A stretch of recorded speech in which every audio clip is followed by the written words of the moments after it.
Meu nome é Yuri e eu tô há 25 minutos sem abrir o TASI para olhar o prontuário de um paciente. Salve, salve, sintonia! Fala, galera! Estamos aqui depois de um hiato de alguns meses de preparação. Estamos finalmente no nosso estúdio próprio de gravação. Para quem não sabe quem somos, somos o Maestro, podcast da Mentoria Acadêmica de Estratégia, Trajetória e Objetivo. Eu sou William Santana, estou mais uma vez aqui acompanhado pelo meu amigo Fiel Escudeiro. Meus irmãos, E aí, Léo? tranquilo? Tranquilo? Leonardo Hicks, para quem ainda não conhece. E hoje nós estamos recebendo a ilustre presença de um amigo nosso querido. Vou passar a palavra para ele aqui, para ele se apresentar depois da vinheta. Chama a vinheta aí, editor.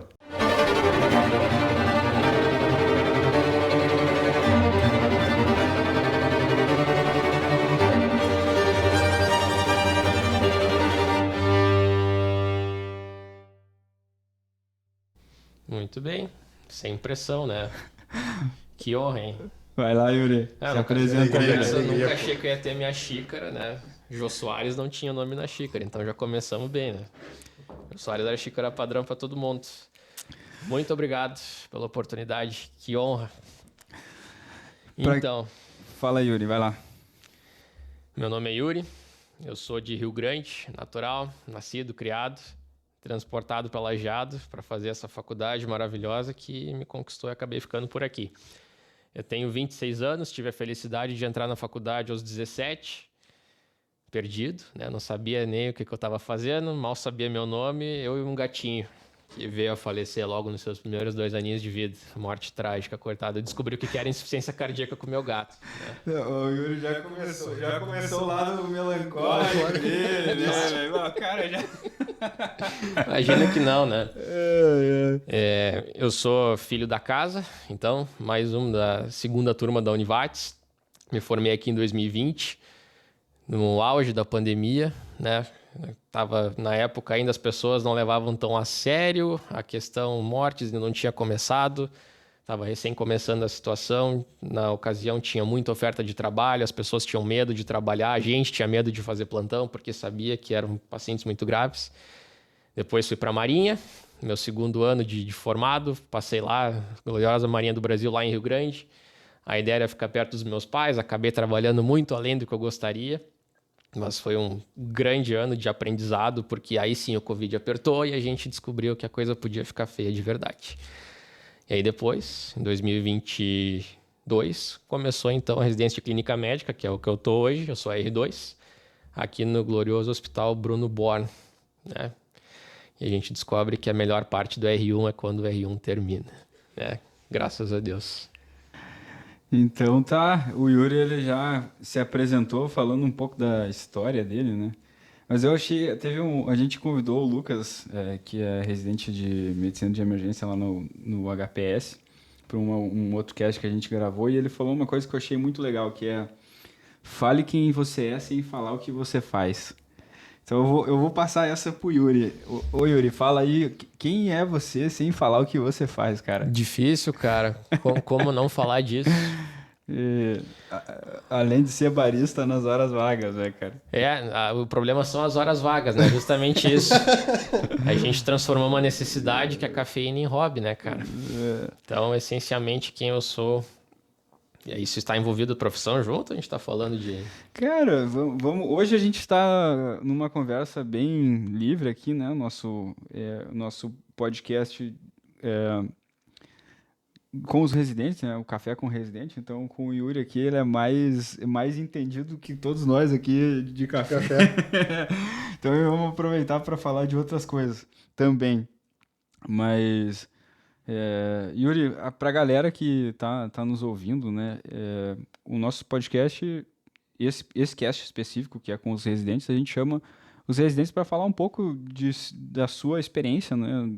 Eu estou falando aqui e pensando ao mesmo tempo o que a gente pode agregar para a galera que está nos ouvindo em termos de experiência do residente na sua área de atuação, dentro da sua residência, né?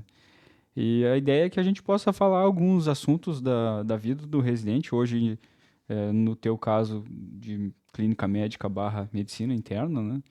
Então, a gente pode falar um pouco disso, assim, você falar aquilo que você acha que é legal para quem tem interesse, né? Tem muita gente, né, que quer especialidades clínicas e vai ter que passar pela clínica médica, né, barra medicina interna. Então, acho legal você falar um pouco de como que é a tua experiência aí como residente agora no R2. Falar talvez um pouco da diferença entre o R1 e o R2, né? Você já deu uma adiantada. E aí depois falar da tua perspectiva futura dentro de trabalho, campo de atuação. Acho que é uma linha para a gente falar, né, Léo? Para iniciar, acho que tá ótimo. Para iniciar a conversa, né? Muito bem. Acho que convém falar sobre a escolha, né? Acho que todo mundo naturalmente passa pela residência de clínica médica. Casualmente, a experiência que a gente teve foi o segundo estágio, recém tinha começado o internato ali no comecinho do 5º ano, e a gente se depara com aquele shift assim meio abrupto entre o ambiente acadêmico exclusivo com o ambiente hospitalar exclusivo, onde a gente sai de ficar só na sala de aula o tempo inteiro e se depara a ficar só com pacientes o tempo todo, né? Com aulas uma vez por semana, 2. Eu tive a felicidade de ter um chefe na ocasião, era apenas um que passava com a gente, o senhor chamado Lucas Malmo, que já esteve por aqui, que foi quem me despertou a paixão pela medicina interna, que se resume a algo muito próximo da ficção do Sr. House, né, do seriado, que a gente tem casos investigativos, que é, resumidamente, a rotina do internista. Pegar um paciente que talvez já tenha passado por 2, 3, 4 médicos, com um diagnóstico que ninguém consegue chegar a uma conclusão, e aí, enfim, bom, vamos colocar ele no hospital, vamos tentar salvar ele da maneira que a gente puder e tentar entender o que ele tem. E, se possível, tratá-lo, se possível, curá-lo. Se a gente não conseguir, a gente vai confortá-lo. É mais ou menos nessa linha. Aí o bichinho da clínica médica me mordeu, né? Comecei a gostar dessa questão de investigar paciente. Por alguma razão, achava aquilo muito difícil, ao invés de me afastar, aquilo me aproximou. Sempre gostei muito de desafio. E por muito tempo a minha paixão foi medicina intensiva pela mesma razão, porque a maioria dos casos eram justamente difíceis. Mas na medida que o tempo foi passando, né, vi que eu gostava mais dos pacientes enquanto eles estavam acordados. Eu percebi que talvez a minha paixão fosse mais o paciente de enfermaria e não o paciente de leito de terapia intensiva. Então, resumidamente, o que é hoje para mim a medicina interna? É uma residência, claro, vai variar de um hospital para outro, né, mas que se resume muito, em grande parte, no paciente de hospital, certo? A gente pega um caso de um paciente agudo ou não, né? Eventualmente a gente vai ter hospitais que só internam pacientes que estão agudos, eventualmente alguns pacientes que não estão necessariamente mal, mas que precisam estar no ambiente hospitalar para que tenha uma investigação diagnóstica mais organizada. Afinal de contas, se o paciente está em casa, fica difícil prescrever. Eu quero que o senhor faça uma tomografia e uma ressonância e uma lista de 45 exames. Ao passo que se o paciente está no hospital, eu consigo fazer isso tudo numa tarde e ter o resultado às vezes no outro dia, certo?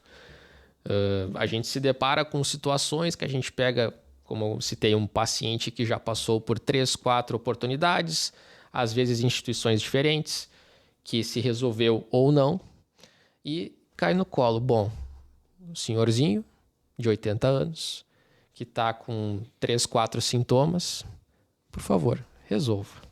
Vai. Será que a gente consegue? É aí que está o desafio. E, cara, isso eu acho fascinante, porque é literalmente um mundo sem fim. Tem N especialidades, subespecialidades clínicas, porque é muito amplo, né? Então, acho que hoje é um mercado ainda com muito campo, certo? Casualmente, a linha foi o que fazer depois, vamos falar disso, mas seja subespecialidade, ou seja, para o internista que não faz subespecialidade, acho que tem bastante campo, porque a população está envelhecendo. E hoje as pessoas, graças ao avanço da medicina, as pessoas já não morrem mais. Então, na medida em que as pessoas não morrem mais, a gente é mais desafiado a tentar resolver coisas que antes a gente não chegava na oportunidade de ter, porque as pessoas morriam. As pessoas envelhecem mais, as pessoas têm mais doenças que antes já não chegavam na oportunidade de ter. E esse acho que é justamente o aspecto mais desafiante, né? Como é que foi a transição do R1 para R2? R1. R1 a gente tem um contato, especialmente aqui no hospital, maior parte do tempo com enfermaria, que se resume a começar de manhã cedo, bem cedo, né? Eu tenho uma lista de pacientes que é variável, né? Cada hospital... Só um detalhezinho, bem cedo pro Yuri, né? É, É bem cedo pro Yuri, né? Porque tem uns que não é tão bem, bem cedo assim. O Yuri chegava às 5 da manhã no hospital. chegava e tu me acompanhava junto, né? Comprava essa briga também. Algumas vezes a gente acompanhava ele também, né? A gente chegava, se resume a chegar muito cedo para tentar fazer as coisinhas direito, né? Obviamente não precisa ser feito dessa forma, eu sou toque, gostava de fazer as coisas assim, revisava. Aí tem um rol de 10, 15 pacientes, vamos colocar como exemplo, internados, cada um pela sua situação. Aqui é como a gente tem poucas especialidades no hospital, a gente pega o paciente clínico, a gente pega o paciente cirúrgico, a gente pega acompanhamentos de outras especialidades, por exemplo, psiquiatria, oncologia, certo? Que talvez em hospitais maiores a gente tivesse outras 2, 3 especialidades para as quais iam drenar esses pacientes. É cansativo, tem que gostar, né? Aí se resume a gente passar nos quartos individualmente, ver se houve alguma mudança da parte de exame físico de cada um desses pacientes, se saiu algum exame, se precisa ser pedido algum outro exame, se o paciente piorou, se eu consigo entender para que lado que ele vai, se eu preciso transportar ele para um leito de terapia intensiva, ou se eu entendo que ele é um paciente que já não é candidato a terapias curativas, se eu preciso levar ele para um lado de algo mais paliativo. São várias realidades no sentido de investigação, de pedido de exame, de rotina diagnóstica ou mesmo de definição de cuidado paliativo, que isso é ensinado na faculdade, mas na prática a gente vê que não existe um protocolo de como a gente fazer, especialmente cuidados paliativos. É algo que é treinável, sim, mas é algo que nos toma tempo para fazer de forma sistemática, que dá para fazer e de uma forma que a gente consiga passar isso para uma família sem que a gente passe a impressão de estar desassistindo o paciente. Essa é uma das tarefas, acho que mais difíceis assim dentro do curso da medicina interna, porque a gente pega muito paciente idoso. Alguns vários abandonados, infelizmente isso acontece. Paciente de clínicas que estão lá há anos sem família. Vários que não têm, chegam lá sem documento nenhum, que geralmente vem só com cuidador, que não sabe falar nada sobre o paciente, largado no hospital. O vozinho está há tantos dias com febre, ponto. A gente larga daí. Sério. É a mãe da medicina, né? Clínica médica, né? Mesmo quem não gosta tem que fazer uma reverência. Mesmo quem não vai ser clínico tem que entender o básico, né, velho? Senão acontece o que a gente já sabe, né? Senão é o Yuri prescrevendo o pessoal da cirurgia. Assim vai, né? Eu tenho uma pergunta pro Yuri. Muito objetivo. Tu é um cara que tu tem uma alta performance, assim, tu busca fazer tudo correto e fazer o teu melhor, todo dia, certo? E eu queria que tu falasse um pouquinho sobre de que forma tu tenta a cada dia buscar isso e também, assim, lidar com o erro que eventualmente acontece, que isso faz parte da vida, mas como é que tu lida ao mesmo tempo com essa busca de atingir o teu limite e poder ajudar os pacientes e lidar com o erro que ele acontece e que isso também não te sobrecarregue e que deixe a tua cabeça no eixo para tu conseguir no outro dia acordar cedo e ficar todo dia no hospital de novo, chegar em casa cansado e repetir a rotina todo dia sem perder o foco de fazer o teu melhor e também lidar com os erros. O meu grande mentor, o senhor André Weber, que já esteve por aqui, ele me introduziu um livrinho chamado Um Elogio aos 4 Temperamentos, certo? Que a gente tem lá, especialmente, de forma muito resumida, quais seriam os 4 temperamentos que regeriam as personalidades das pessoas, que não são sinônimos. A gente tem lá o fleumático, melancólico, né? Colérico O Yuri tá acostumado e o sanguíneo, né? Eu, como grande melancólico que eu sou, entre as grandes características está justamente a autocrítica, né? A questão de ficar ruminando ideias. Então, desde sempre eu fui uma pessoa muito autocrítica, né? Isso tem a sua parte boa e a sua parte ruim. A parte boa, que uma pessoa que é melancólica, tende a se policiar mais e tende a errar menos, porque a gente tende a ficar revisando condutas Por outro lado, eu tendo a demorar muito mais do que os meus colegas para fazer a mesma coisa. Por exemplo, é por isso que eu chegava às 5h30 da manhã, 6 horas, quando o horário era às 8, e não porque eu fazia melhor que os meus colegas, mas porque eu precisava de tempo a mais, porque eu, de alguma maneira, eu sentia que se eu não fizesse dessa forma, eu ia deixar alguma coisa passar. Com relação a erros, né, especialmente com rotina de paciente internado, a gente se depara com uma coisa que não é tão frequente para quem trabalha, por exemplo, na tua rotina de posto de saúde, que se chama óbito. A gente tem pacientes que vão vir a óbito independente do que a gente faça. No começo é um pouco complicado a gente aceitar essa ideia de que, apesar de tudo que a gente faça, pode ser estudado tudo, oferecer todos os tratamentos, o paciente pode vir a óbito, inclusive eu posso provocar sofrimento a ele se eu ficar insistindo em terapias fúteis, né? Então, até certo ponto, no começo eu tinha dificuldade com lidar com essa questão de paciente faleceu, ou o paciente teve uma intercorrência, a culpa foi minha, ou o paciente ia acontecer de qualquer forma. Aconteceu N vezes de eu me sentir culpado por alguma situação que aconteceu com o paciente. Felizmente a gente tem esses seres iluminados que se chamam preceptores, né? Os grandes mestres aí que nos mostram, não, isso ia acontecer independente de ser o Yuri, independente de ser qualquer outro residente ou um residente 10 vezes melhor. A gente aprende que a gente não é Deus, que a gente não define as coisas uma vez que elas estão apostas para acontecer. O paciente é gravíssimo, ele pode vir a morrer independente de quem pegue, certo? Hoje em dia é escolhido melhor com a questão erro, ou com a questão de probabilidade de vai morrer. Então, hoje a minha missão é tentar fazer o melhor que eu puder, sem me cobrar demais a ponto de que isso me cause um sofrimento. Acho que é assim que eu encaro hoje em dia essa situação. Muito bom, muito bom. Gostei demais. A gente conhece já um pouco dessa figurinha que... Figurinha não, né? Figura ilustre, né? Que tá aqui com a gente hoje. E, Yuri, cara, a gente tá entre amigos aqui, né? Não tem nenhuma formalidade. Conta um pouco mais, assim, pra galera. Eu acho que você já tá falando, já tá dando uma boa perspectiva de como é a residência, né, em clínica médica, que tem muita gente que quer. Eu acho que é importante a gente abordar, principalmente, né, nesse cast de hoje, com o propósito de trazer mais informações da clínica médica. Você já falou um pouco do que te motivou a escolher a clínica, falou um pouco de como é a rotina no R1, né?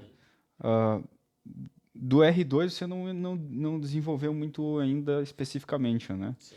Acho que a gente pode falar um pouco aqui. Eu sei que isso também pode variar um pouco de hospital para hospital, né? Mas você falar um pouco como que é a rotina agora estando no R2 e aí depois a gente pode falar um pouco mais dos teus planos também, né? Para frente. Bom, além da questão de R1, eu acabei focando muito em enfermaria, que é 70% do tempo. A gente tem eventualmente algum contato com outras áreas adjuntas, nas quais vários pacientes se encaixam de alguma forma. A gente passa na cardio, a gente passa na neuro. Alguns hospitais que têm mais especialidades acabam passando em outras subespecialidades, as principais gastro, pneumo, nefro, com as quais a gente tem contato aqui também. Então, resumidamente, no começo a gente tem dividido entre enfermaria e alguma coisa, pelo menos aqui no nosso hospital, hematologia, que é um carro-chefe, oncologia, nefrologia e emergência, certo? No R2, a gente já fica mais afastado da enfermaria, a gente é exposto a cenários nos quais a gente tem pacientes mais graves em menor número, certo? Então, a gente aumenta nossas responsabilidades e diminui um pouco o volume de pacientes. A gente passa, então, pelos cenários de UTI, passamos também pelos cenários de nefrologia, mas já dentro da parte de hemodiálise, como funciona, quais são as indicações, quando que a gente tem que colocar um paciente para ser acompanhado ou não, dentro dessas especialidades. E a gente eventualmente passa de novo por cardiologia, neurologia. Isso a gente tem, claro, cada hospital vai ser a sua grade diferente. Eu acho que a grande diferença do R1 para o R2 é complexidade.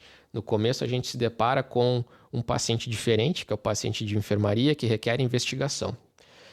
Geralmente esses pacientes, por estar em enfermaria, estão menos graves, portanto a gente tem a possibilidade de ver mais pessoas. Ao passo que quando a gente passa pela UTI, naturalmente são pacientes muito mais complexos, que requerem mais atenção, portanto mais tempo, então a gente tem obrigatoriamente que diminuir a quantidade de pessoas, senão a gente não consegue prestar um serviço tão bom quanto, né? Com relação à residência, tinha comentado, acho que uma palavra muito importante é perfil. O que se espera de alguém que queira clínica médica? É chato falar, não, tem que ser alguém que gosta de estudar. Toda e qualquer área da medicina, idealmente, a pessoa precisa se dedicar e estudar. Então, acho que não convém colocar isso como um pré-requisito, a pessoa gostar de estudar.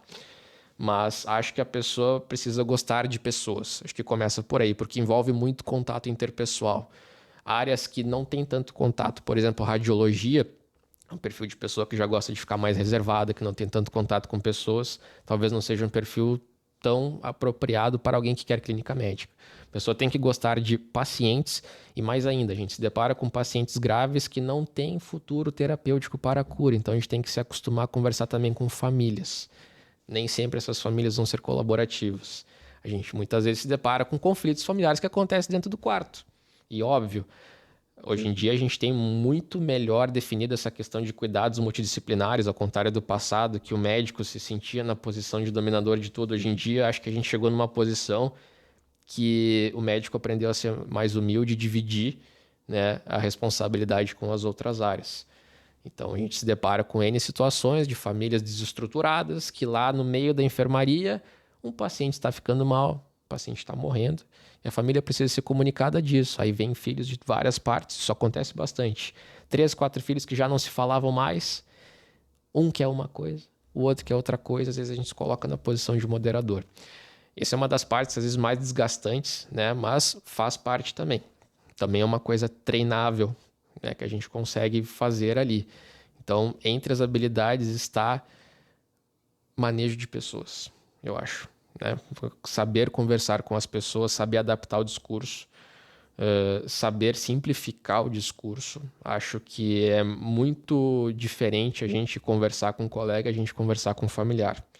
De nada adianta a gente...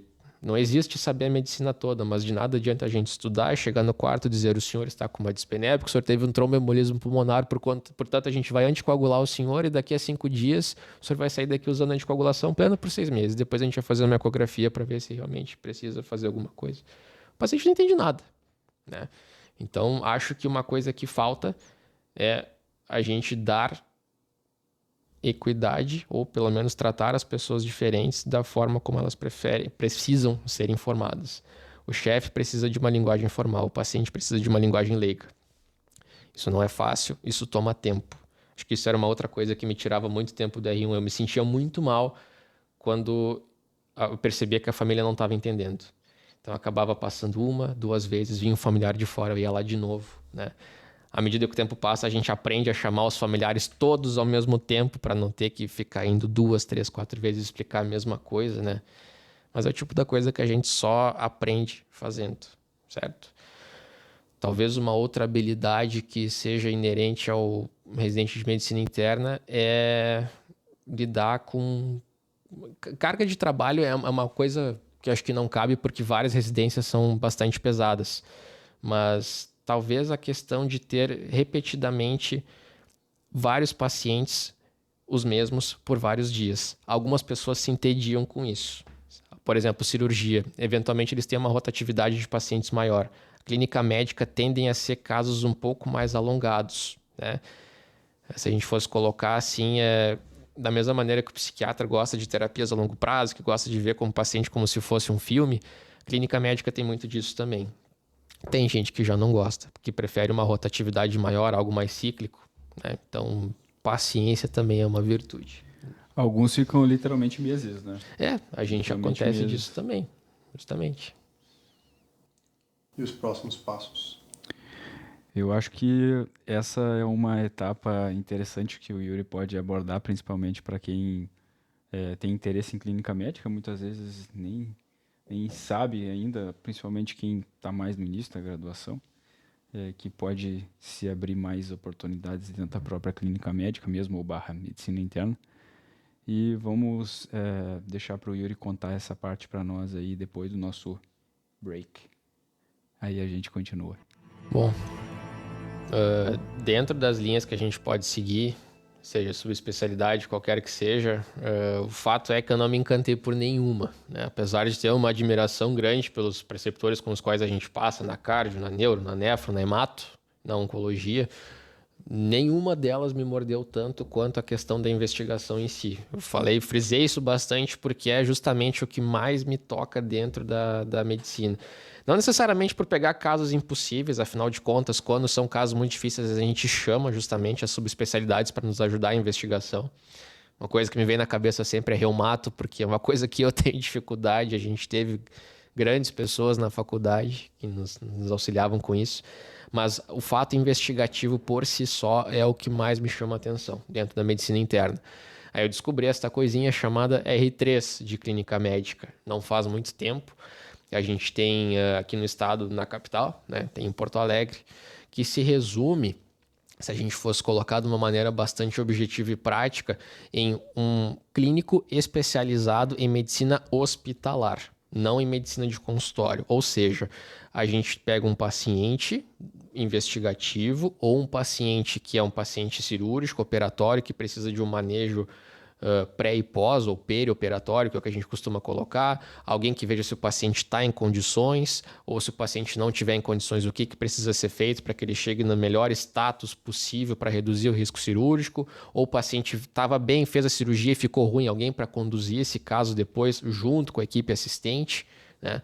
Existe também um enfoque de home care, que é uma coisa que está crescendo na medida em que a população está crescendo, ficando mais velha, cada vez mais precisando de saúde, né, complementar, de atenção hospitalar. O home care vem no sentido contrário, tentando tirar o paciente do hospital, tirar o paciente da exposição a bactérias multiresistentes e levar a medicina para casa do paciente, que é uma coisa que a gente, dentro da medicina interna comum, entre aspas, vamos colocar assim, a gente tem pouco contato.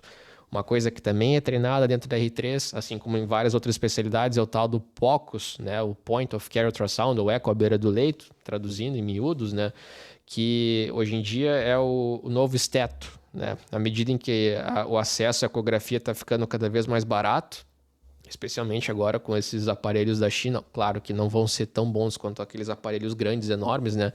Mas dá para carregar num bolso a ecografia, a gente consegue fazer muito diagnóstico, ou pelo menos ajudar a conduzir determinado caso sem a gente precisar expor um paciente à radiação, porque a gente simplesmente coloca o aparelho no paciente e já nos consegue dar alguma informação a mais. Então o R3 tem uma parte que é destinada ao treinamento disso também, de forma específica, né? Me parece que essa é uma alternativa dentro das coisas que eu gosto, que mais me chamou a atenção, que mais me mordeu. E dentro do campo que eu quero ter, que é a medicina investigativa, acho que é a subespecialidade que mais atende, que mais prepara o profissional. É lógico que qualquer profissional de subespecialidade pode exercer uma medicina investigativa. O R3 ele te coloca como um profissional talvez muito mais abrangente e menos específico, muito provavelmente. Era bem essa pergunta que eu estava para te fazer, Yuri, assim, talvez você possa agora até esmiuçar ela um pouco mais, você já falou, né, assim, algumas coisas, mas fiquei sabendo que existe um R3 específico nesse sentido, conversando contigo, né, eu mesmo não sabia, né, que já tinha essa possibilidade de fazer um R3 para se especializar no cuidado do paciente de enfermaria, né, no sentido de o cara, pelo que eu entendi, do que a gente já conversou e você falando, o especialista em clínica médica que faz um R3, né, que é já uma subespecialização dentro da clínica médica, ele seria um médico que ele se aprofunda nos conhecimentos gerais da clínica médica e ele consegue transitar entre todas as outras especialidades com mais profundidade, vamos dizer assim, não no nível do especialista lá da cardio ou enfim, né, das outras especialidades, que cada uma obviamente vai ter o treinamento específico para aquilo, mas tendo mais condições de manejar o paciente de uma forma mais abrangente, né, assim, aquele centralizar o cuidado e pelo que eu entendo, ouvindo você falar, é um médico que ele vai conseguir manejar melhor o paciente e se comunicar melhor com todos os outros colegas dentro do contexto desse paciente que está precisando de cuidado, né? Vamos colocar um exemplo, primeiro que me veio agora colocando isso. Vamos colocar um paciente que teve uma fratura de fêmur. Paciente de 75 anos, uma vozinha que até então não tinha nada, de repente ela tem uma fratura de fêmur, internou para traumatologia, fez a sua cirurgia, lá pelas tantas ela complica. Lá pelas tantas ela está internada, está só com o seu traumatologista e ela começa com uma dispneia que se chega à conclusão que é um TEP, um tromboembolismo pulmonar. Geralmente, nesses casos, o traumatologista, ele sabe disso, não é rotineiro, mas o traumatologista está habituado a esse tipo de situação, porque é um grande fator de risco, o fato da fratura em si, mas provavelmente ele vai chamar alguém para conduzir o caso junto. Isso é um caso que eu estou colocando de forma muito objetiva e simples, mas geralmente a figura do médico R3, não, mas o médico internista, o hospitalista, que é assim que eles chamam, o médico especializado em medicina hospitalar, surge justamente para a gente, uma vez que já está resolvida ou quase resolvida a parte do especialista, que nesse caso seria, por exemplo, a cirurgia em si, já está fixado o fêmur, está resolvido, como é que a gente vai conduzir depois esse paciente no manejo, a transição do cuidado hospitalar para ambulatorial? Qual remédio que esse paciente vai ter que usar? Ou durante a investigação ali, se descobriu outras 2, 3 doenças que o paciente tenha, preciso pedir algum exame adicional? Ou o paciente vai para casa, eu preciso pensar que esse paciente não pode ir para casa, precisa ficar numa clínica de cuidados, preciso entrar em contato com uma clínica e saber como é que precisa ser o cuidado desse paciente, que cama que ele precisa, se eu preciso de um colchão assim ou assim, se eu preciso de um colchão pneumático, se eu preciso que esse paciente seja atendido por uma rede especializada, com fono, com físico, com nutricionista. Eu acho que a palavra seria um articulador, possivelmente, da gente tentar unir multi-especialidades, não só médicas, para um paciente, muitas vezes, que não é inicialmente tão complexo, mas que pode ficar complexo no decorrer do seu processo. Essa tua palavra aí de articular, eu acho que ela cabe melhor do que centralizar, né? Ele funciona como realmente assim, né?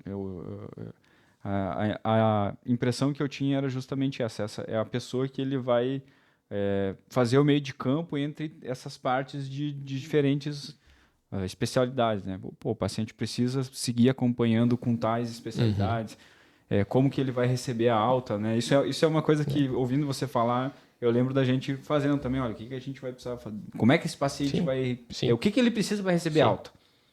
Não é só dar alta para ele, né? Isso aí eu achei legal, você falou, tipo de colchão que ele vai precisar em casa, coisas do dia a dia que ele vai precisar depois para prosseguir, muitas vezes, né? A terapia. Muitas vezes não é o tema de trabalho de um especialista, né? Nem não porque ele é ruim, porque ele é desatencioso, justamente porque o treinamento dele não foi focado para aquilo. Ele pode ser um excelente cirurgião, mas o manejo intra-hospitalar, mas justamente para isso que a gente tem outras pessoas, né, especializadas em outras coisas. Por exemplo, isso. Vamos colocar uma outra situação. Um paciente que está internado por uma meningite. Tá? Recentemente aconteceu isso. Aí a gente tem um paciente internado, digamos, por uma meningite com um neurologista.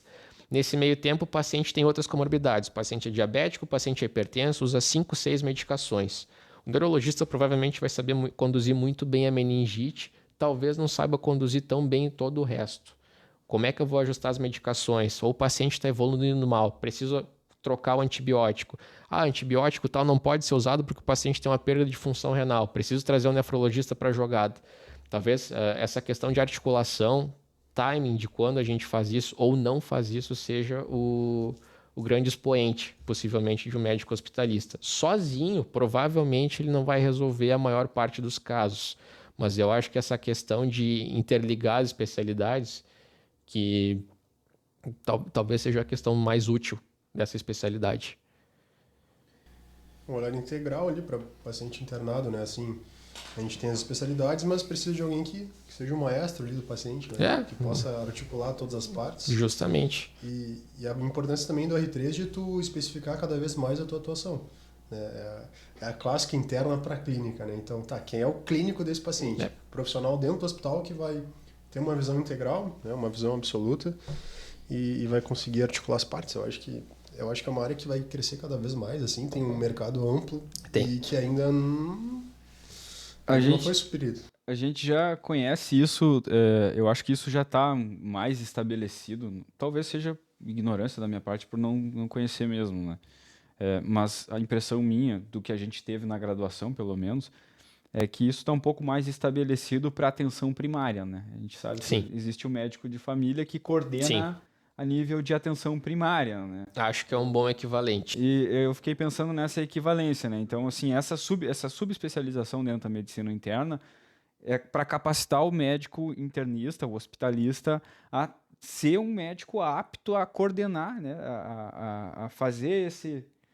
Como eu gostei que o Léo falou, né? Assim, ser o maestro aí que Uhum. está coordenando essa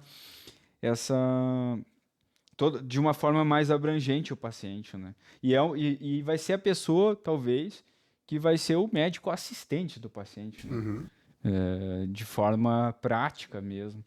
É uma figura que é mais comum em capitais, né? À medida que a gente vai para o interior, geralmente os casos acabam sendo conduzidos pelos especialistas ou mesmo pelo médico internista sem subespecialidade, né? Mas tem hospitais, geralmente hospitais maiores, que estão investindo em ter médico hospitalista justamente porque tende a ter um cuidado melhor na medida em que tu coloca pessoas, ainda que não sejam especialistas em nada, o hospitalista não é especialista em nefro, não é especialista em cardio, mas talvez se ele perceber que o paciente está descambando para um determinado lado, opa, preciso chamar alguém, entende? Ele, às vezes ele tem um olhar que um outro especialista não vai ter. E isso é uma coisa que a gente vê, pelo menos aqui na nossa experiência no hospital, né? Eu acho que eu, do estágio que eu passei na clínica, tive a grata satisfação de ser interno do Yuri, né? Ficou Então a algum gente tempo comigo, então. trabalhamos por algumas semanas juntos, né? E o Kogo, um abraço aí pro Kogo que se vamos cobrar ele para ouvir esse podcast, né? E vir? E vir aqui também. Então tive uma boa experiência aí com eles durante esse período do estágio de clínica médica e alguns pacientes que a gente estava naquele período lá ficaram bastante tempo internados, né? E eu lembro muito bem que teve alguns pacientes que a gente brincava assim, né? Investigações mirabolantes, né? Que a Sim. gente fez. E a gente só fez porque tinha uma equipe de clínica médica que estava ali, assim, querendo descobrir o que estava acontecendo, né?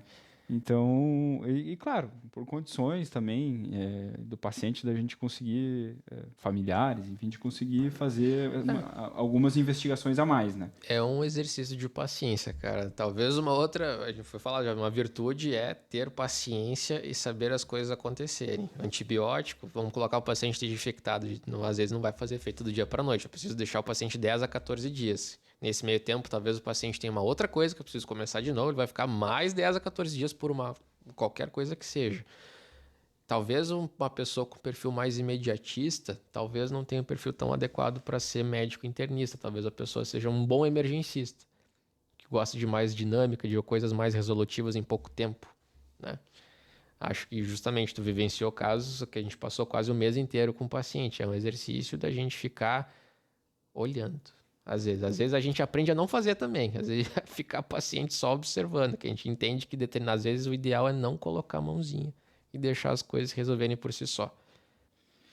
Isso aí é uma coisa que eu acho que a gente demora, pelo menos para mim, assim, que ainda não me formei, ainda não tô trabalhando, mas como a gente muitas vezes o estágio que a gente mais acompanha os pacientes são os da clínica, na UTI às vezes a gente acaba acompanhando também um pouco mais de tempo, mas eu acho que esse feeling assim de não intervir também, eu acredito assim que dentro da experiência médica a gente demora um pouco mais de tempo para aprender isso do que o de intervir, né? A gente é mais treinado para resolver as coisas, né? E muitas vezes o resolver é não fazer nada. E a gente, como estudante, depois como médico, ainda estou nessa etapa de estudante, eu vejo que ainda tenho que aprender um pouco mais, que tem vezes que a gente não precisa fazer nada, é só esperar o tempo mesmo da coisa se resolver por conta própria, né? Assim, a gente sabe que Ou a tem... intervenção é tu retirar alguma coisa que já foi sim. pensada por outra pessoa há muito Exato. tempo atrás e que não é necessário que ela continue usando aquilo. Clínica é um exercício eterno de ficar revisando o que já foi feito. A gente às vezes cai, às vezes por um volume um pouco maior de trabalho, no erro de ficar repetindo coisas que já foram feitas ou repetindo... repetir exames, isso eventualmente acontece, assim, coisas... Aí a gente perde tempo, né? Tu tinha comentado mais cedo a questão de erros, a gente acaba se frustrando, poxa, fiz isso, fiz tudo, revisei o caso, fiz tudo, o paciente não vai para frente. A gente se dá conta de quando eventualmente é o momento de parar, definir com a família que, olha, talvez a gente esteja errando, talvez a gente esteja agregando medidas que não estão trazendo conforto, pelo contrário, a gente está trazendo sofrimento para o paciente, né? Isso não tá, provavelmente isso está escrito em algum livro, existe curso de comunicação difícil, mas na prática a gente só aprende isso fazendo. Provavelmente, nas primeiras vezes eu não me comuniquei bem como a gente faz agora.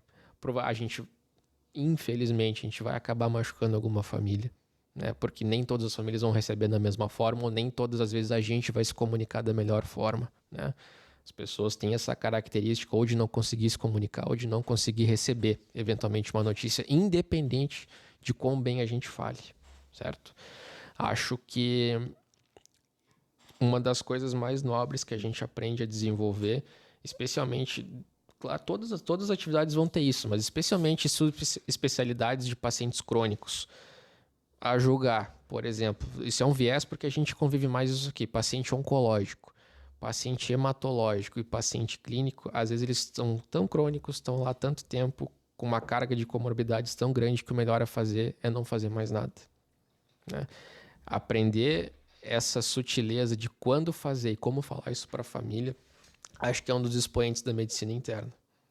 Existe, obviamente, uma especialidade em cuidados paliativos, tem um médico que é especializado só nisso, né? Mas acho que o médico internista, entre as suas habilidades, tem que aprender a fazer isso também. O motivo que te fez escolher a medicina é o motivo que te faz seguir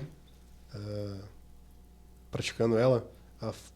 Quando tu era o Yuri lá com 16, 15 anos, o que te levou a fazer medicina é o mesmo motivo que te faz seguir atuando da forma que tu atua e nos teus planos futuros? O que me levou a fazer medicina se resume em 2 palavras: papai e mamãe, né? Eu tive 2 grandes figuras, grandes exemplos em casa. Eu brinco que eles não são médicos, né? Que um é cirurgião e que o outro é gineco, né? Mas tenho uma admiração gigante por eles. Eu brincava com os meus colegas que eu já tinha feito um monte de plantão quando era criança, porque eu não tinha com quem ficar, então acabava indo pro plantão junto ou com meu pai ou com a minha mãe. Aprendi a comer comida do hospital, adorava roubar comida da maternidade quando ia lá para minha mãe, achava maravilhoso. Ponto alto da semana é quando eu ia pro plantão junto com a minha mãe. Na época, aquele tempo era fita VHS, ainda pegava uma pilha de coisa. Minha mãe ficava tocando plantão, eu ficava no quarto assistindo. Então, certamente o que me motivou a ser médico foi a convivência com os meus pais. Assim, não tenho dúvida nenhuma disso. Eu lembro de ter 3, 4 anos e falar: mamãe, eu quero ser médico. Mamãe, eu quero ser médico, e nunca mudei de ideia. Independente de quantas vezes ela falou: filho, tem certeza, não é só por causa de nós, não. É por causa de vocês, com certeza. Não é só por causa, não. Isso é realmente o motivo. E eu via, claro, dentro da especialidade. Minha mãe fez cirurgia e gineco e meu pai fez cirurgia geral. Naquele tempo não se fazia subespecialidade. Eu via, claro, cada um dentro da sua esfera de competência, o quanto eles conseguiam trazer benefício para os pacientes que eles tinham, que nem sempre curava, né? Às vezes a gente confortava, né? No caso deles. Mas o meu desejo sempre foi: poxa, um dia eu quero ser bom que nem eles, né? Eu acho que, acima de tudo, a gente não pode entrar para fazer medicina só por causa de dinheiro. Obviamente, a profissão nos garante uma qualidade de vida ainda muito boa, né? Talvez nos próximos anos, na medida em que aumentam os cursos, isso vai ficar talvez um pouco mais complicado, vai ter talvez um desbalanço na questão de oferta e demanda de vagas de trabalho, mas ainda é uma atividade econômica que nos garante ganhos muito bons e uma qualidade de vida excelente. Mas isso nunca foi a minha prioridade. Acho que isso acaba sendo uma consequência, uma vez que a gente se dedica e tem de ser um profissional muito bom. Então, me espelhei em ser médico. Meu objetivo era: quero ser tão bom quanto os meus pais. E esse objetivo continua sendo. Eu gostaria de ser tão bom quanto os exemplos que eu tive em casa. Não vou ser o melhor, não faço questão de ser o melhor, não faço questão de fazer no melhor centro, mas faço questão de fazer o melhor que eu puder dentro do centro onde eu estiver. Bela resposta, hein, meu amigo? Mestre dos magos, ele... Mestre dos magos. Eu queria já, aproveitando essa questão familiar, o teu retorno para Rio Grande e a questão da Marinha, se pudesse comentar um pouquinho, acho que é bem interessante o Vamos lá. quanto tu cresceu também nesse período. Eu escolhi a Marinha, primeiro porque era perto de casa. Rio Grande, por ser uma região de fronteira, tinha exército e tinha marinha. A questão é que a Marinha tinha 21 vagas para médico, o exército tinha 2. Então, lógico, era mais fácil conseguir uma vaga na Marinha. Muito provavelmente, o que eu menos fiz na Marinha tenha sido medicina, porque lá a gente exerce outras funções administrativas, burocráticas, de preenchimento de papel, que o pessoal acabava brigando, ainda mais que a gente pegou um período de Covid, tinha muita burocracia nova, o pessoal não estava acostumado. E, infelizmente, como qualquer local, a gente vai ter pessoas de má índole que fingiam sintomas para ganhar atestado, isso vai acontecer em qualquer ambiente, né? Foi um ano que, acima de tudo, eu não aprendi medicina, mas eu aprendi muito possivelmente a me comportar no ambiente profissional, porque, acima de tudo, militarismo se resume à hierarquia e disciplina. Eles passam repetindo isso. Acho que muito vem de casa, com relação a como a gente trata chefes, como a gente trata colegas, mas acho que a Marinha foi um grande exercício de como não fazer determinadas coisas, como não agir quando comprar brigas, que muito possivelmente eu ia aprender, mas talvez fosse aprender no local onde isso ia me trazer prejuízo. Talvez eu fosse aprender isso só depois que eu entrasse na residência de clínica médica, no hospital que eu quero ficar. Talvez isso me trouxesse algum prejuízo para o futuro, talvez eu tivesse brigado aqui com uma pessoa que eu não devesse ter brigado. Talvez isso tenha acontecido durante a Marinha, mas como era um ano só e eu não ia ficar lá, talvez tenha acontecido, mas foi um ano de aprendizado. Acho que, acima de tudo, como experiência de vida foi muito válido. Como experiência médica, acho que pouco, porque é muita coisa de manejo ambulatorial. Lá era um local que não tinha hospital, então só tinha atendimentos ambulatoriais. O que eu queria ter feito, que não aconteceu, era embarque, né? Que na época estava a questão do Covid, então estava tudo muito restrito, né? O que eu me lembro que o que mais me deixava louco quando eventualmente tinha algum navio que isolava o navio inteiro.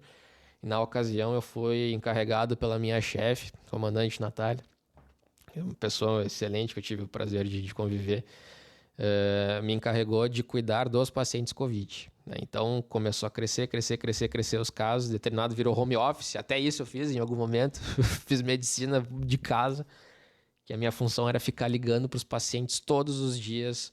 Bom dia, senhor fulano. Aí era o familiar, era o comandante, era o almirante. Em determinado momento aconteceu. Como o senhor está? Tudo bem? Tá? E tinha que fazer 3, 4 relatórios, porque com militarismo tudo é muita burocracia. Então todo dia tinha que ter de manhã um relatório do começo do dia, de noite o relatório do final do dia. E assim ia.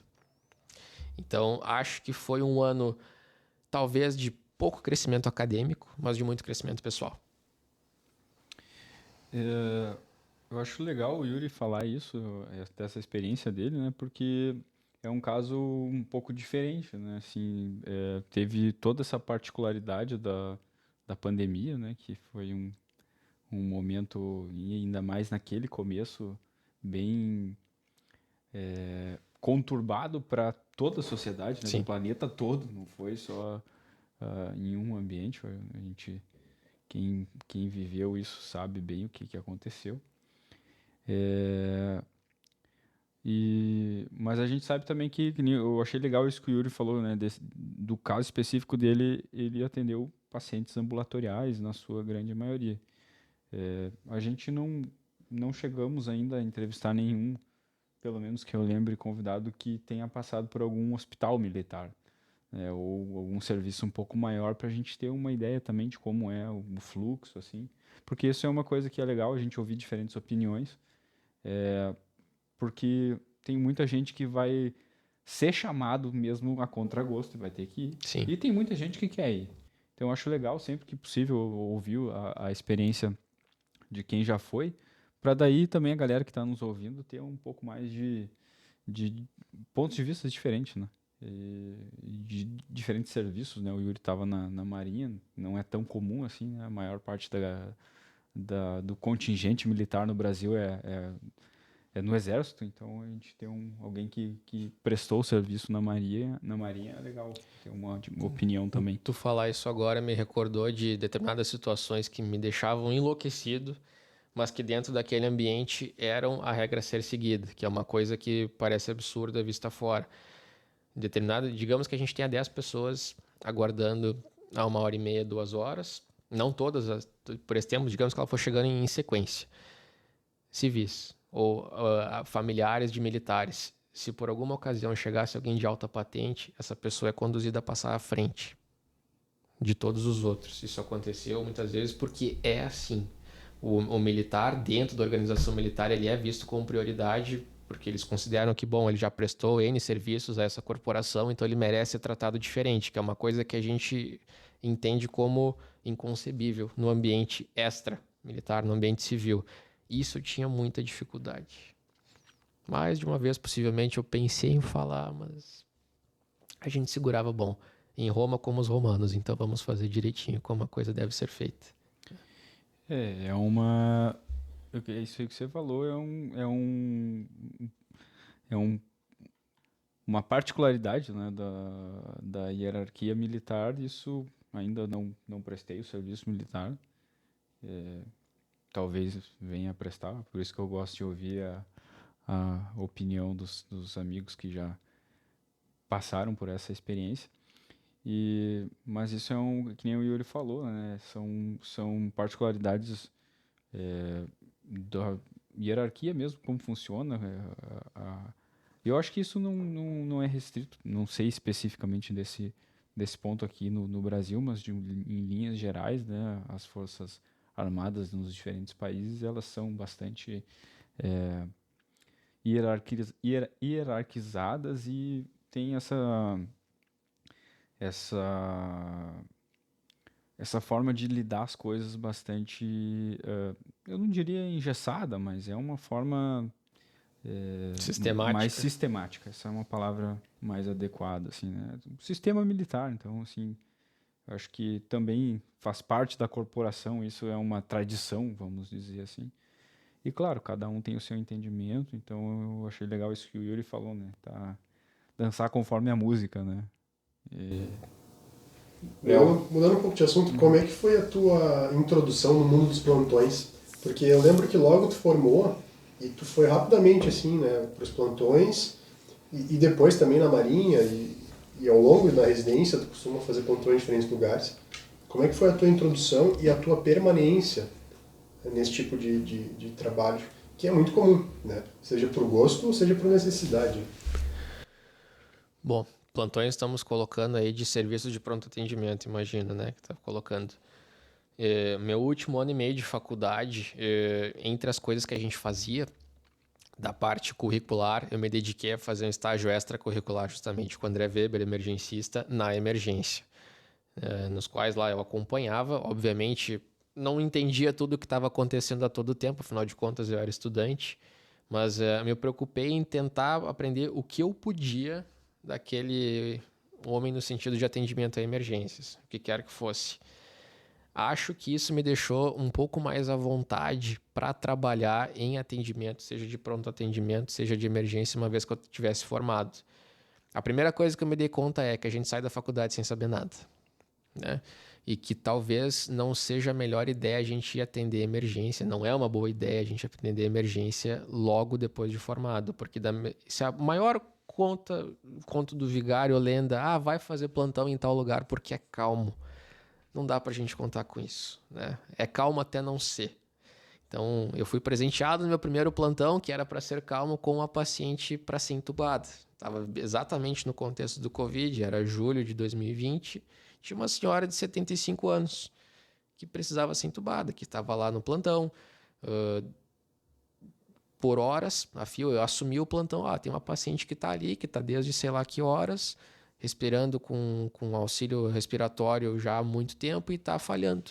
E ela vai precisar ser entubada. E eu, poxa vida, meu primeiro plantão, que eu caí lá, que não era para ser um plantão meu, era de um colega que tinha passado mal, acho que tinha até contraído Covid na ocasião.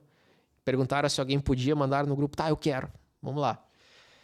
Deu tudo certo, graças a Deus. Eu me expus a fazer um monte de estágio extracurricular durante a faculdade, acho que eu fiz 5. Acho que de todos os semestres que a gente teve disponível para fazer férias, todos os anos, eu fiz férias uma vez. Todos eu talvez tivesse, não sei se eu faria diferente, não me arrependo. Mas um dos estágios que eu fiz era anestésio.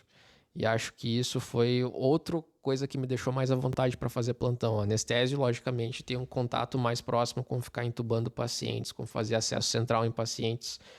Eu não fiquei fazendo isso todo o tempo, logo que eu me formei, graças a Deus, não era toda hora que precisava, mas acho que isso me deu um pouco mais de segurança.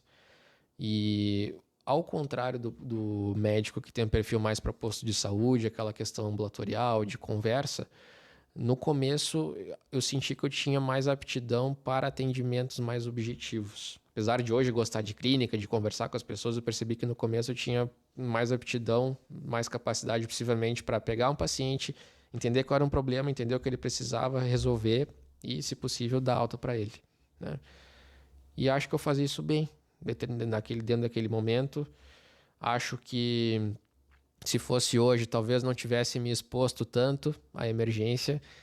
Os professores sempre falam, não façam, a gente vai lá e acaba fazendo. Não é o ideal, mas acho que a gente cresce muito nos deparando com situações difíceis, desde que com supervisão. Acho que é uma coisa que me deixava mais à vontade fazer plantão em um local que tivesse alguém que soubesse mais do que eu, para que, se caso eu precisasse, eu tinha para quem recorrer. Logicamente, não ia ser um preceptor, não ia ser um chefe, mas eu não estava expondo um paciente a um risco de ele ficar desassistido se a minha capacidade fosse insuficiente por causa dele. Então, muito possivelmente, o lugar onde eu mais trabalhei no começo era na UPA, né? Naquele tempo, então, imagina a UPA cheia de pacientes de Covid, eventualmente algum paciente mais grave do que o outro, mas eu tinha a quem recorrer. Acho que no começo uma das coisas que deixa mais à vontade é ter a quem recorrer caso aquilo fuja às nossas capacidades. Não fazer plantão sozinho. A história do plantão calminho é a pior história para o recém-formado.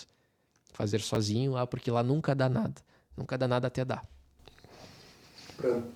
Plantão tranquilo, mas ele tem uma intubaçãozinha, De vez em quando acontece. E é no plantão do cara que vai acontecer. Então tá, meu amigo, vamos fazer uma parada breve, nosso break aí do segundo tempo. Voltamos para o terceiro e último bloco. Meu nome é Yuri e eu tô há 25 minutos sem abrir o TASI para olhar o prontuário de um paciente.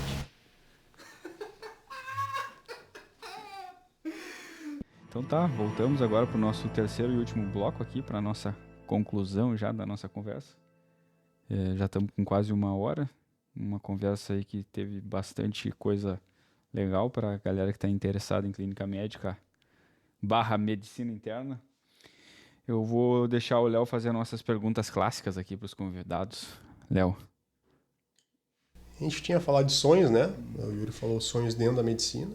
A gente queria que falasse um pouquinho de sonhos para a vida aí também, né?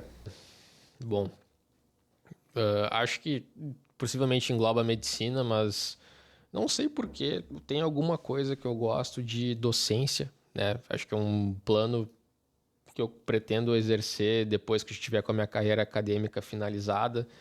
Confesso que eu não sou o maior amante da questão de pesquisa, que é o que envolve mestrado e doutorado, mas possivelmente é uma coisa que vai me ser exigida para ser admitido como professor em qualquer lugar que eu almeje. Então, muito possivelmente é uma coisa que acho que me traz uma satisfação. Acho que de alguma forma eu consigo me comunicar. O William que estava lá comigo, eu gostava de... Apesar de eu sentir que eu não precisava fazer, eu gostava de sentar com vocês e tentar explicar as coisas da maneira como eu entendia, porque eu tive um R1, Juliano, que perdeu, ou melhor, investiu o tempo dele, que ele não precisava fazer, mas que ele estava preocupado em me ensinar alguma coisa. Então, eu me sentia numa obrigação moral de tentar explicar ou ensinar alguma coisa para os doutorandos que estavam passando lá comigo. Então, esse bichinho da docência, acho que é uma coisa que possivelmente me traz uma satisfação e acho que, modéstia à parte, consigo fazer bem. Além dessa questão docência, um sonho, muito possivelmente, seria ficar na região, né? Uma das razões de propor essa questão do R3 de clínica médica, porque a gente não tem ninguém especializado nisso, apesar de termos clínicos muito bons que exercem algo muito semelhante ao que é a medicina hospitalar do R3.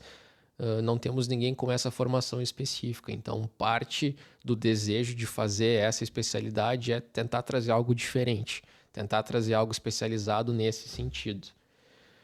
Formar a família, né? Aí a questão de vão ser médicos, vão fazer outra coisa, Deus dirá, né? Não estou preocupado com isso nesse momento. E, sinceramente, uma coisa é, eu gostaria de, em algum momento, ver se, quando a residência acaba, para começar a dar atenção para outras coisas que eu gostava. Gostava muito de música, ainda gosto, mas a gente não consegue praticar. Aprender algum novo idioma, que era uma coisa que eu gostava bastante antes de entrar na medicina. A gente acaba ficando muito focado em querer ser bom, ser médico, estudar, trabalhar, e acaba deixando um pouco da vida normal do lado de fora, né? Então, voltar a ser gente, voltar a fazer coisa que todo mundo faz, acho que é uma coisa que me traria mais felicidade. Não que eu não seja feliz hoje, mas acho que sair um pouco desse mundinho é uma coisa que estou ansioso, né? O que o Yuri de agora falaria pro Yuri de 17? Muito bem. Imaginei que essa pergunta ia chegar antes de vir para cá. Eu teria aproveitado muito melhor a minha faculdade, né? Acho que não foram poucas as vezes. Eu não tenho problema de falar disso, porque eu tinha uma professora minha, doutora Márcia, com seu PhD, e eu jogava Minecraft na aula dela, né? Um dia ela percebeu que eu estava fazendo isso, perguntou: tu não tem vergonha? Eu olhei para ela: tenho. Perguntou por que tu está fazendo. Ela estava no sexto, sétimo semestre, estava meio desmotivado na ocasião, uma mini crise no meio da faculdade. Será que é isso que eu quero mesmo? Aí aquilo me fez refletir. Eu cheguei em casa e falei: o que eu estou fazendo? Né? Acho que eu perdi muito tempo da faculdade, não passava a faculdade inteira jogando, obviamente, mas talvez eu tivesse aproveitado um pouco melhor a faculdade enquanto eu estava na faculdade, né? Talvez esse tenha sido o ônus de ter entrado tão novo. Talvez faltou maturidade para aproveitar melhor o momento que eu estava lá. Me cobraria menos, por outro lado. Me cobraria menos no sentido, eu estava muito preocupado não em ser o melhor da sala, jamais, mas eu estava muito preocupado em ir bem nas provas. Depois eu me dei conta, na nota hoje em dia não muda absolutamente nada. Me perdi muito tempo tentando atingir notas altas para me convencer de que eu achava que sabia alguma coisa dentro daquele assunto, e que hoje eu vejo, possivelmente me tornaram melhor em algum assunto ou outro, mas que no final das contas talvez não tenha feito tanta diferença assim. Talvez eu tivesse aproveitado muito mais. Acho que eu convivi pouco com os meus amigos no tempo da faculdade, que é uma coisa que hoje eu sinto falta, porque infelizmente as pessoas... Acontece uma diáspora, assim, vamos colocar, cada um vai para um lado, cada um vai para sua residência, e depois é muito difícil a gente conseguir juntar todo mundo de novo. Acho que eu vejo os meus amigos próximos 1-2 vezes por ano, porque um tá para um lado, aí dá dificuldade de plantão, ou dá dificuldade porque tem compromisso de família. Isso eu sinto muita falta. E hoje eu falo isso para os doutorandos que passam lá comigo: aproveitem o tempo da faculdade, isso não vai voltar. Nunca mais vai ser tão fácil conseguir fazer coisas com os amigos. Talvez esse seja o principal, eu acho, tentar aproveitar um pouco mais a faculdade, pelo momento que é a faculdade, de sair mais, de aproveitar mais com os meus amigos. Acho que em algum momento eu tive focado demais em querer ficar estudando em casa, e deveria ter aproveitado mais com os meus amigos naquele momento. Muito bom, muito bom.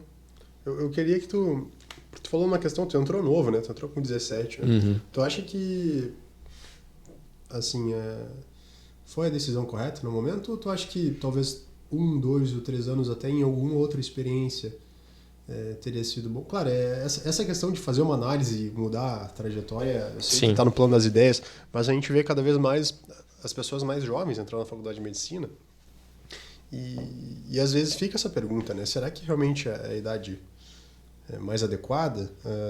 Ou é isso aí mesmo, bola pra frente, entra e segue a vida? Eu gostaria muito de ter feito alguma coisa fora, por exemplo, intercâmbio, alguma coisa do tipo, que hoje em dia acho que seria mais complicado simplesmente fechar o livro, bom, tomar uma pausa, não vou mais ser médico por um ano, eu vou para Austrália viver uma experiência diferente, vou trabalhar vendendo comida. Ou vou trabalhar de mecânico, vou trabalhar numa obra, vou fazer qualquer outra coisa que não tenha nada a ver com medicina. Acho que se a gente, hoje em dia, se eu fosse fazer isso, eu ia criar um hiato que ia quebrar todo o meu networking, que ia dificultar a minha volta para o mercado de trabalho, pelo menos no lugar onde eu quero ficar. Então, eventualmente, eu fico pensando, talvez eu tenha perdido o timing de ter feito isso lá atrás, né? Aí fico projetando isso, o dia que eu tiver um filho, eu vou falar, olha, quem sabe não tenha tanta pressa de já sair atropelando tudo, fazer faculdade, fazer residência. Vai devagar. Quem sabe vai viver um pouquinho, vai viver uma experiência diferente, ver se é realmente aquilo que tu quer fazer, né? Vive outra coisa, vive outra cultura, outra experiência. Isso é uma coisa que eu teria feito diferente. Acho que não me atrapalhou ter entrado tão novo. Acho que eu tive pais que tiveram a capacidade, a brilhanteza, não existe essa palavra, mas tiveram brilhantismo é a palavra certa, de me dar uma educação no sentido de, apesar de ter jogado Minecraft, Need for Speed e outras coisas durante a aula, me souberam ensinar a dar valor às coisas. Então, acho que nesse sentido eu soube aproveitar a faculdade, apesar de ter achado que eu poderia aproveitar um pouco mais, naquele momento em que eu estava. Não me arrependo, mas gostaria de ter feito talvez outras coisas. Muito bom, muito bom. Eu acho que o Yuri ele falou coisas, acho não, né? Ouvindo ele falar, eu vejo que ele falou algumas coisas bem importantes aí pra galera, principalmente porque hoje em dia, que nem o Léo falou, a gente vê, tá mais fácil entrar na medicina, né? Vamos ser bem direto ao ponto, sem rodeios aqui, né? Então, cada vez mais a gente vê o pessoal entrando mais jovem porque tá mais fácil de entrar, então não tem muitas vezes aquela necessidade que existia antigamente das pessoas passarem mais tempo estudando para poderem entrar. Não que isso seja uma coisa que a pessoa necessariamente ficar mais tempo estudando lá no cursinho vai amadurecer. Não necessariamente a pessoa ficar mais tempo no cursinho vai fazer com que ela amadureça, não é isso, mas eu acho que isso que o Yuri falou, assim, da pessoa ter mais tempo de ter outras experiências, né? Talvez pensar em ter uma outra experiência. Se é uma pessoa que tem uma condição de ir para outro país, é uma coisa que pode enriquecer muito o arcabouço cultural da pessoa, né, de vida, enfim. Então eu tenho muito esse pensamento bem claro, porque eu já entrei na faculdade com 26 anos, faria 20, no ano que eu faria 27, foi o ano que eu entrei na faculdade. Então eu vejo que para mim foi bom, está sendo bom, e já entrar com uma outra mentalidade. E eu vejo que quero poder falar isso para meus filhos e, se possível, dar essa condição para eles para poder ficarem tranquilos. Olha, quero ter um tempo de experiência, amadurecimento. Acho que isso faz a diferença. O Yuri falou várias coisas importantes, assim, mas vamos deixar uma forma objetiva agora, já encaminhando pro final também, Yuri, assim. Se tu pudesse conversar aí com um jovem que está entrando na universidade, né? Então, vai lá, Yuri, que inclusive, né, agora lembrei que a gente uma vez teve uma conversa, né, com um grupo de alunos, lembra? A gente foi numa sala, uma turma, e conversar assim um pouco sobre a rotina e tal. O que tu recomendaria para um aluno que está iniciando a sua caminhada ali? Umas 3 dicas assim do Yuri hoje, já quase aí finalizando aí a residência, um processo já final de formação depois aí de quase 10 anos de caminhada. O que tu falaria? Aproveite a viagem, né? Porque 6 anos para algumas coisas é muito tempo, para outras coisas é pouco tempo, né? É bastante tempo que a gente sacrifica tempo com a família. É bastante tempo que a gente sacrifica estar longe de casa, perder a festa com os amigos que a gente ama, ao mesmo tempo que talvez seja pouco tempo que a gente vai passar com os amigos, que a gente vai fazer grandes amizades, depois vai ficar muito difícil de ver eles depois.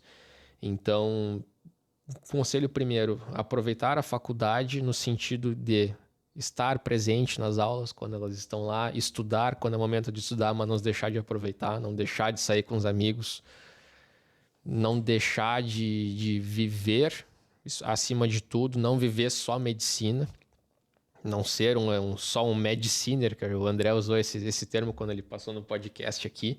Não achar que a vida é só medicina, não achar que a vida é só ficar estudando, não deixar de praticar os seus hobbies, não deixar de fazer outras coisas. A gente não pode ser bitolado e achar que a vida é só a faculdade, independente seja medicina, seja o que for, porque aí a gente vai ficar burro, certo? Se a gente só sabe muito de uma coisa só, a gente não sabe nada. E, infelizmente, às vezes por necessidade da gente ficar se dedicando àquilo, a gente não consegue dar atenção para mais nada. Por ser um curso integral, por ter suas particularidades, enfim.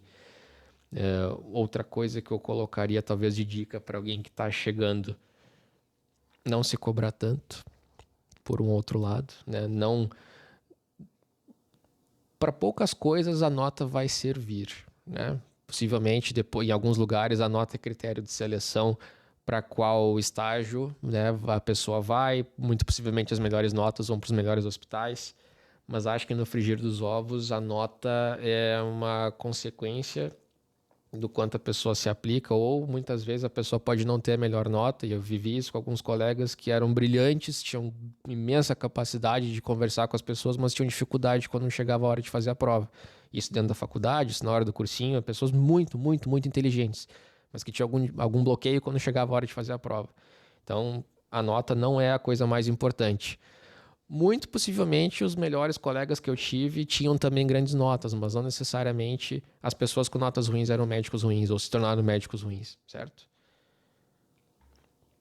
Que mais? Que pergunta profunda, né? Que dica dar.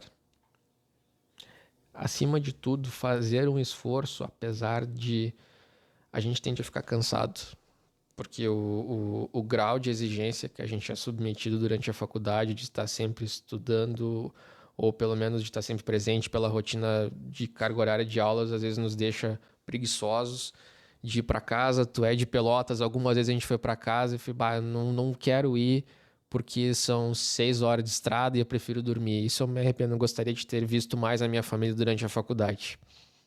Acho que eu faria um esforço muito maior se fosse hoje em dia. Eu falei, eu tô cansado, mas eu vou, quero ir. Acho que é uma coisa, da mesma forma, minha família, ver os amigos, sair mais durante a faculdade. Acho que é bom por aí. Tá ótimo. Obrigado, meu amigo. Obrigado. Foi um prazer te receber. Que honra. Inauguramos bem. É isso aí, eu vou agora passar a palavra aí pro Yuri para ele fazer as considerações que ele queira fazer pra gente finalizar. Já estamos com mais ou menos 1h10 aí de gravação. Aí depois eu passo pro Léo aí e eu faço as minhas também. Bom, muito obrigado por terem me convidado. Estou bastante surpreso, eu não imaginava que eu gravar um episódio de um podcast envolvia tanto equipamento. Que orgulho, o pessoal tá se aprimorando, né? Cenário bonito, luz. Prazer imenso estar aqui, uma honra. Ainda mais sabendo que passou Luiz Fernando Duque, André Weber, Lucas Malma, a gente vê assim, sinal que alguma coisa devo ter feito certo. O pessoal me convidou para estar lá junto, em meio a eventualmente alguns tropeços que a gente tem. Que legal que lembraram de mim, que legal que, ainda que não me convidassem, que bom que em algum momento pensaram em mim. É muito feliz saber que em algum momento a gente foi lembrado nessa caminhada. Espero que, se algum dia vocês precisarem, eu possa estar lá para ajudar vocês, que eu possa ser capaz de ajudar vocês, independente do... Caiu mais algum painel aqui. Espero voltar um dia. Estaremos esperando. A dúvida é de que forma que tu vai nos apresentar quando tu voltar. Assim, o que tu vai estar trazendo de novo. Acredito que tu vai seguir nessa linha, mas tu vai agregar muito mais experiência, mais know-how nessa área que tu vai seguir. Tu vai poder trazer muita coisa legal dessa área, né? Mas vai ser uma alegria te receber, como sempre. Na próxima daí a gente vai falar assim do Yuri Barista, né? Porque nessa não deu tempo, né? Vamos falar sobre café, vamos Dá pra discutir. fazer um episódio Eu acho que a especial gente vai também, fazer né? vamos fazer um shorts com o Yuri Barista, né? Nós vamos fazer um episódio tomando café e não tomando água. A gente vai discutir qual que é o melhor método de extração. Ótimo. Fechado. É isso aí. Bom, eu não vou me estender muito, quero só agradecer aí o Yuri pela disponibilidade dele, veio aqui, guardou a gente montar as coisas, estamos no nosso... Ainda a gente está estamos nos adaptando aqui, né, com o nosso estúdio novo, estamos aprendendo a lidar com as coisas, então ele teve uma paciência boa aí pra gente conseguir montar Mini curso tudo. de áudio e vídeo aí, vendo montar. É. E grato aí, cara. O Yuri sabe que ele é um amigo aí, tem uma consideração bem grande por ele, uma amizade. E é uma pessoa que eu tenho uma admiração sincera mesmo, ele sabe disso, já falei pra ele algumas vezes. E admiro muito, assim, uma pessoa que eu me espelho como pessoa, como ser humano, profissional, assim. E a gente sabe que é sincero e fico feliz de poder ter um amigo aqui, a gente conversar e poder também transmitir para a galera que nos ouve, né, que nos acompanha, a experiência dele, que já é uma experiência legal de vida e de profissão. E é isso, galera. Quem nos ouviu até aqui, chegou até aqui, está nos acompanhando, quero agradecer também. Fiquem ligados para os nossos próximos episódios. A gente está melhorando as coisas aos poucos, né? Tem um pouco. Vou pedir para vocês um pouco de compreensão, contar com a paciência e compreensão aí com algumas dificuldades técnicas ainda que a gente está tendo, mas a tendência é a gente ir melhorando ao longo dos próximos episódios. E é isso. Sigamos. Obrigado.